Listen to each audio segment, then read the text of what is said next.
Welcome back. This is not a lesson to memorize, it's a mindset to build. Here, we train how to think, how to act, and how to become the version of yourself that 2026 demands. If you're ready for a real transformation, take a breath and look at your life. Stop for a moment. Don't scroll. Don't skip. Because this is not another video you casually listen to while doing something else. This is a question you've been avoiding for a long time. Look at your life, not the version you show people, not the version you explain away with excuses, but the quiet, private reality. Are you actually living, or are you just getting through the day? Think about how you wake up in the morning. Is there energy, clarity, purpose, or is there heaviness, delay, and a sense of, here we go again? Think about how you spend your days, the thoughts you repeat, the habits you tolerate, the people you stay around, the dreams you keep postponing. If you're honest, you already know the answer. Most people are not truly living. They are surviving. They wake up carrying yesterday's stress, yesterday's regrets, yesterday's disappointments, hoping today will somehow feel different, while doing everything the same. They smile when needed, function when required, and collapse silently at night with a feeling they rarely admit. I'm tired of this life, but I don't know how to change it. That quiet exhaustion is not laziness. It's not weakness. It's the pain of staying in a life that no longer fits who you are becoming. And here's the truth no one clearly told you. You are allowed to restart. You are allowed to stop surviving and begin again. Not because you failed, but because you've outgrown the version of life you're currently living. Time is moving, whether you're ready or not. 2026 is coming.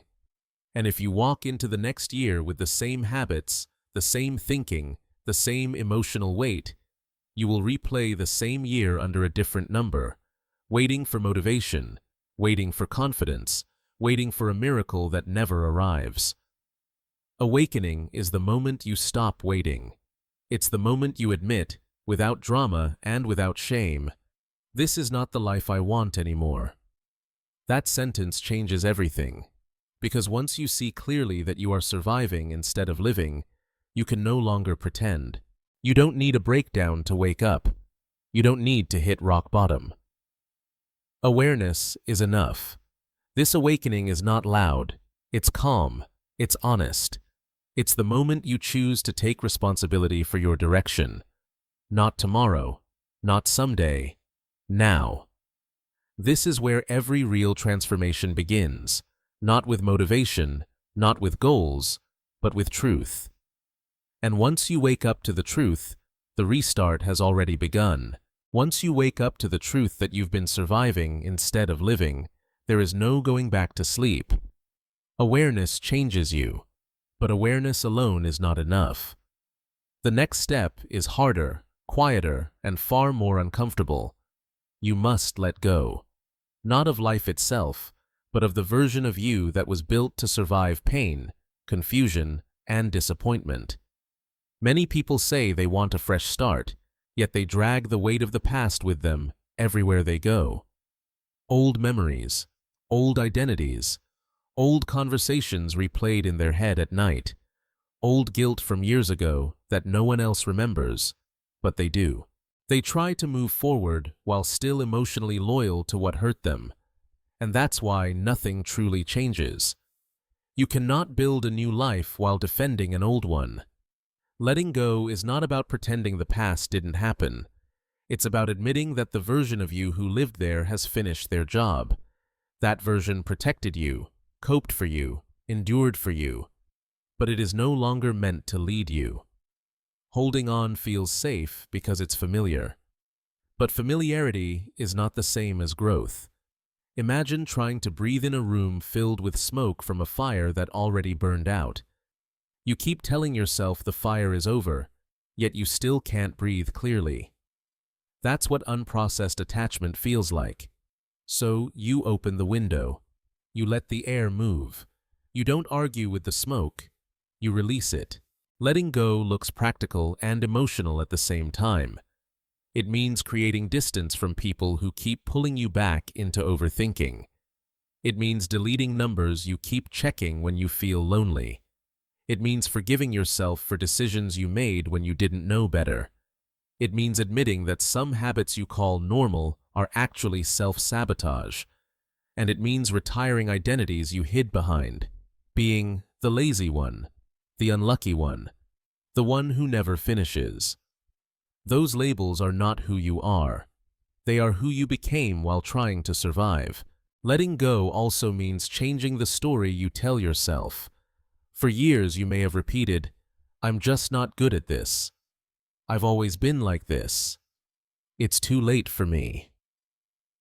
That story once helped you explain your pain, but now it's imprisoning your future. So you rewrite it, not with fantasy, but with honesty. You say, "That was the old me." You don't insult the past, you release it, and then you create a closing ritual. Write the letter you never sent. Say what you carried in silence. Name the regret, the anger, the disappointment. Then end it. Tear it. Delete it. Walk away from it. This is not weakness. This is completion. Because you cannot meet the person you are becoming while shaking hands with the person you were. Letting go is the bridge between awakening and transformation. And once you cross it, there is space. Space to breathe, space to choose, space to begin again without dragging yesterday into tomorrow. Once you let go of the old version of yourself, something important happens. Space appears. And what you place into that space will decide everything that comes next. This is where most people fail without realizing it. They release the past, but they keep the same thinking. They clean the room, but reinstall the same broken system. And soon, the same emotions return. The same habits creep back in. The same self-doubt quietly takes control. That's because your life does not repeat itself by accident. It repeats because your brain has been trained to run familiar patterns.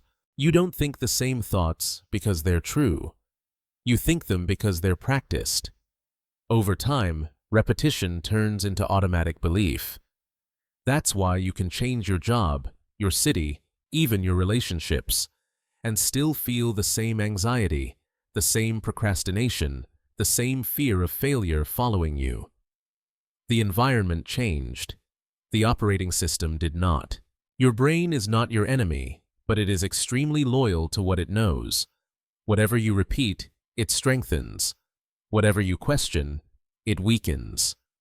This is not motivation. This is how the mind works. Every thought you think sends a signal. When you repeat, "I'm bad at focus," "I never finish," "I'm not good at English," your brain builds faster pathways to those conclusions. Eventually, they feel like facts, but they are not facts. They are habits. And habits can be retrained. Rewiring begins with awareness. The moment a limiting thought appears, you pause instead of obeying it. You name it.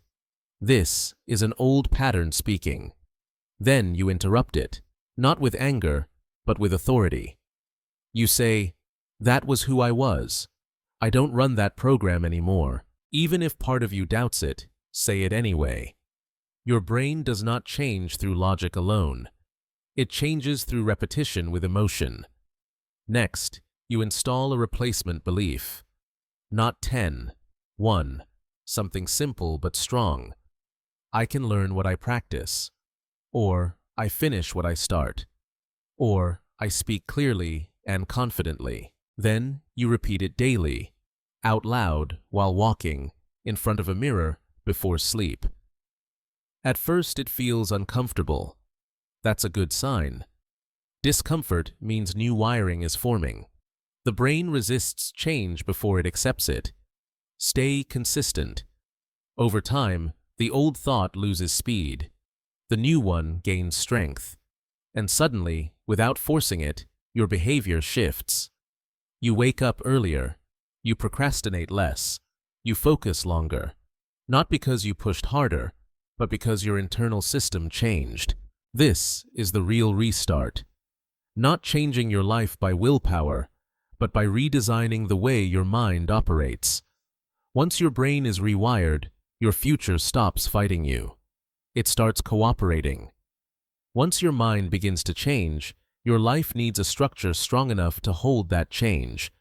Because insight without routine fades, and new beliefs without daily support collapse under pressure.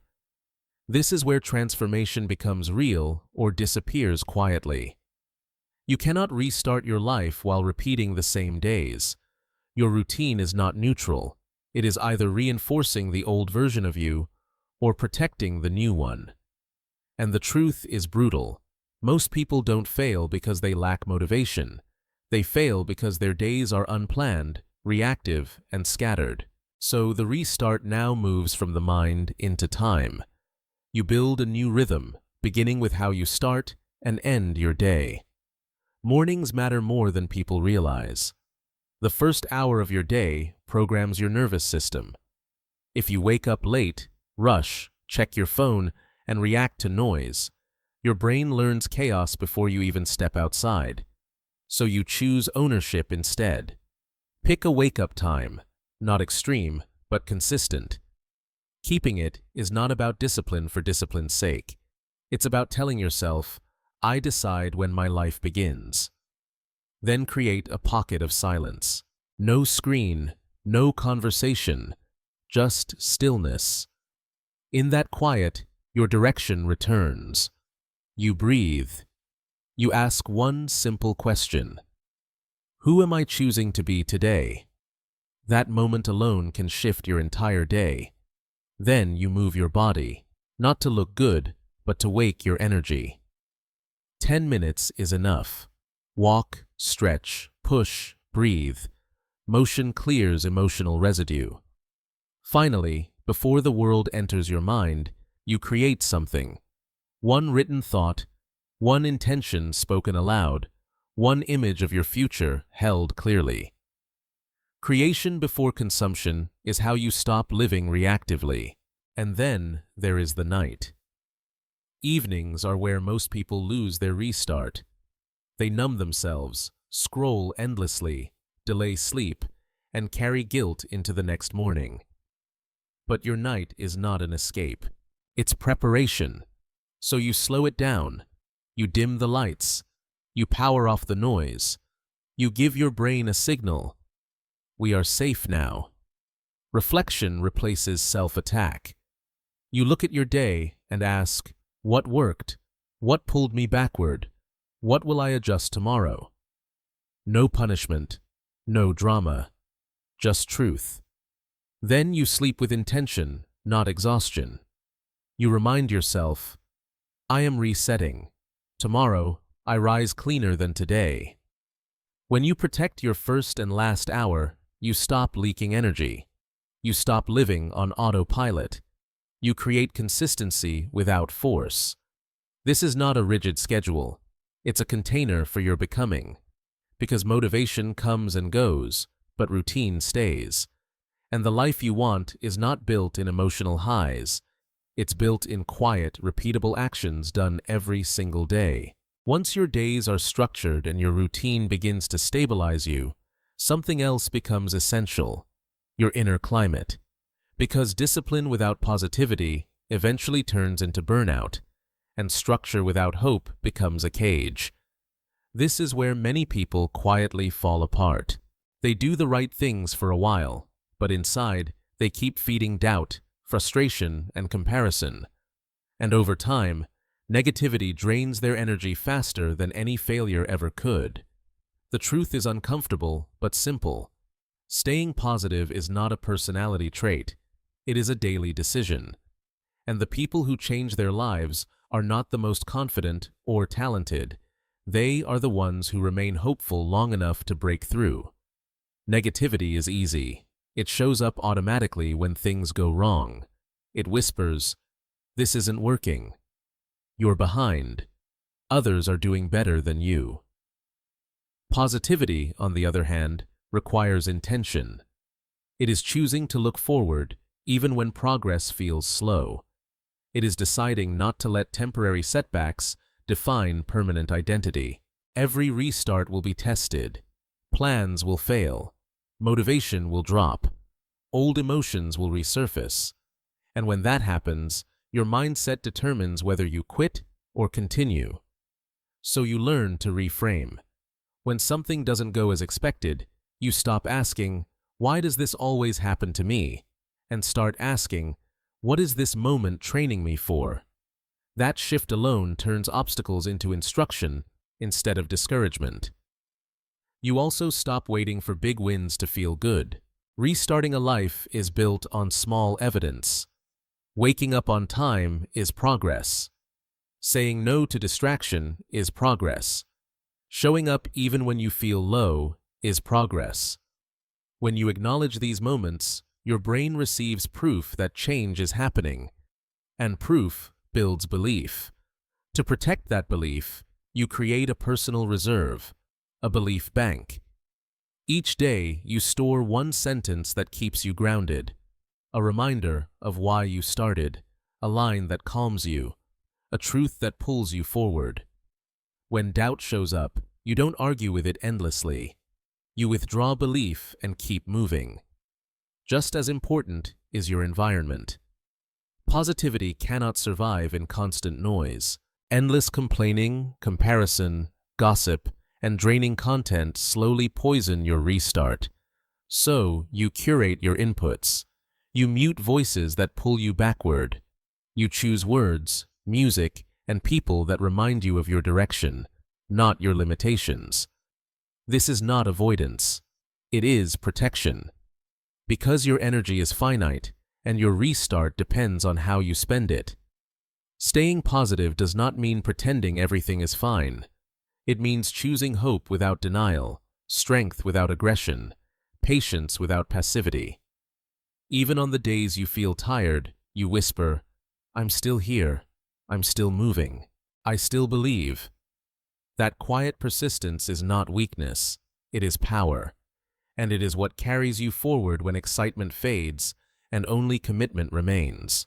As positivity strengthens your forward movement, something deeper must now be secured: your happiness. Because motivation can push you, discipline can guide you, but joy is what keeps you alive while you're rebuilding. Without it, even the strongest restart becomes heavy and fragile. This is where many people misunderstand life. They treat happiness as a reward they'll receive later, after success, after healing, after everything finally works out. And so they postpone it endlessly. But a life restart does not work that way. If you delay happiness, you drain your spirit before the journey even unfolds. The truth is uncomfortable but freeing. No one else is responsible for your happiness anymore. Not your partner, not your family, not your job, not your future achievements. Waiting for someone or something to fix how you feel hands your power away. And power is exactly what you're reclaiming now. Happiness is not an emotion that randomly appears. It is a practice, a decision you make repeatedly, even on ordinary days. You begin by detaching joy from outcomes you cannot control. Messages may not be answered, plans may fail, progress may be slower than expected. If your peace depends on those variables, you will live in constant emotional turbulence. So you choose steadiness instead. You tell yourself, "I will stay grounded regardless of today's result." That choice doesn't make you careless, it makes you resilient. Then you create a daily joy ritual, something small, intentional, and personal. 10 minutes that belong only to you, without productivity, validation, or pressure. It might be listening to music with your eyes closed, walking quietly, making tea slowly, writing without purpose, or sitting near a window doing nothing at all. This ritual becomes a safe emotional anchor. No matter how intense the day becomes, you return to it and remember that life is more than effort and survival. At the same time, you remove joy killers without guilt. There are habits, conversations, and environments that quietly drain you. Constant comparison, endless complaining, toxic dynamics, overstimulation. Letting them go is not selfish. It is self-respect. You are not obligated to carry energy that harms your spirit. As your happiness stabilizes, your definition of success begins to shift. It becomes less about proving and more about peace. Less about chasing and more about choosing. You start measuring your life by how light you feel waking up, how present you are during the day, and how calm you feel at night. This is not weakness. This is alignment. When happiness becomes internal instead of conditional, you stop begging life for permission to feel good. You start living from wholeness instead of lack. And that is when your restart becomes sustainable, not because everything is perfect, but because you finally allow yourself to feel alive while becoming.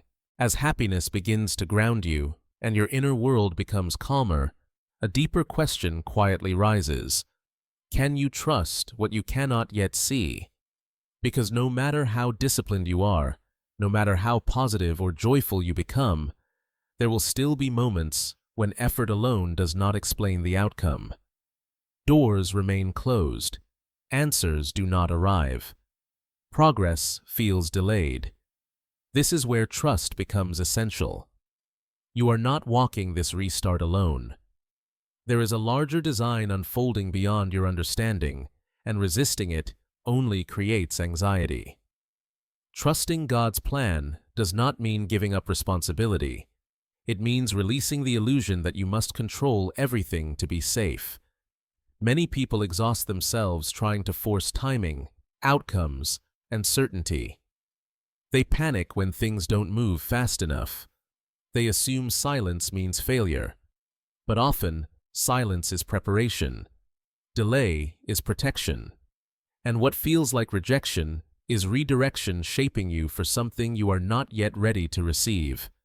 Growth does not announce itself. It happens quietly, underground, like roots forming before the tree ever breaks the surface. Your job is not to rush the process. Your job is to stay faithful to the step in front of you. Wake up, show up, do what you can today, and then release the rest. Faith is not about having answers.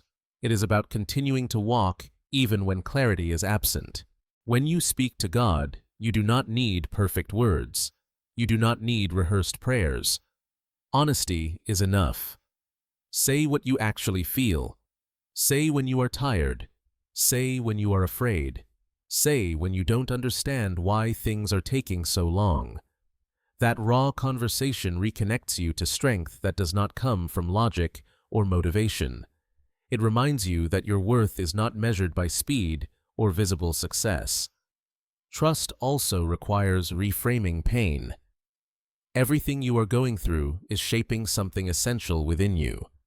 Patience, humility, endurance, compassion. These qualities are not built during ease. They are forged during uncertainty. You are not being punished. You are being prepared. And one day, when the breakthrough arrives, you will understand why it could not have happened earlier. Because the opportunity would have crushed the version of you that existed before this season. Letting go of control does not make you passive. It makes you steady. You still act. You still commit. You still improve. But you stop panicking over timelines you cannot manage. You stop measuring your life against someone else's path. You begin to rest in the understanding that what is meant for you will not miss you. And what misses you was never yours to carry. This kind of trust changes how you move through life. You stop forcing. You stop begging. You stop fearing every pause. You walk with peace instead of urgency. Not because everything is clear, but because you trust the one who sees what you cannot. And that trust gives you the strength to continue long enough for the unseen to finally reveal itself. With trust anchoring you and peace replacing panic, the restart now demands one final shift, the move from intention to execution. Because clarity without action is comfort disguised as progress. This is where real change separates itself from talk. Many people explain their goals endlessly. They announce their plans, justify their healing, and describe the person they want to become. But weeks pass and nothing changes. Words become a substitute for movement, and without realizing it, they drain the urgency that transformation requires. A true restart does not need permission or applause. It happens quietly, consistently, in the background of your life. So you learn to speak less and act more. You stop convincing others and start proving things to yourself. You don't post about waking up early, you wake up early. You don't explain why you're changing, you change. Silence protects your energy. It keeps your focus sharp and your direction private. For the next phase of your life, let your discipline do the talking. Let people notice the difference without you announcing it. Let your presence shift before your words do. And alongside action, you feed your mind deliberately, because effort without nourishment eventually collapses. Reading becomes non-negotiable, not as entertainment, but as mental survival. If you don't introduce new ideas into your mind, old patterns will return by default. Reading opens windows where your thinking has been closed for years. It gives language to feelings you couldn't explain. It introduces perspectives that pull you out of mental loops. 15 minutes a day is enough. One page that challenges you, calms you, or redirects you is enough. Choose books that stretch your thinking, steady your emotions, and reflect the person you are becoming, not the person you were. Read slowly. Read intentionally. Let sentences stay with you. Let ideas rewire how you see yourself and your future. Over time, this quiet habit compounds. Your decisions sharpen. Your focus deepens. Your inner dialogue matures. This is how people become unstoppable, not through intensity, but through consistency. And now, the commitment. If you are serious about restarting your life, don't wait for the next video or the perfect moment. Start today, right now. Commit to 3 things. Move in silence for the next 30 days, read for 15 minutes every day, and take one action daily that aligns with the person you are becoming. Write it down, say it out loud, hold yourself accountable. This is not motivation. This is a contract with your future self. And if something shifted inside you while listening, if you felt clarity, strength, or truth, don't let it fade. Subscribe. Stay connected. Return daily. Build momentum. Because this is not the end of a video. This is the beginning of a new life. And the version of you that exists 1 year from now is depending on what you choose to do next. Commit. Begin. Now. Don't just listen. Decide. Subscribe. Stay consistent. And return tomorrow stronger than today. This is not the end of a video. It's the beginning of a different life.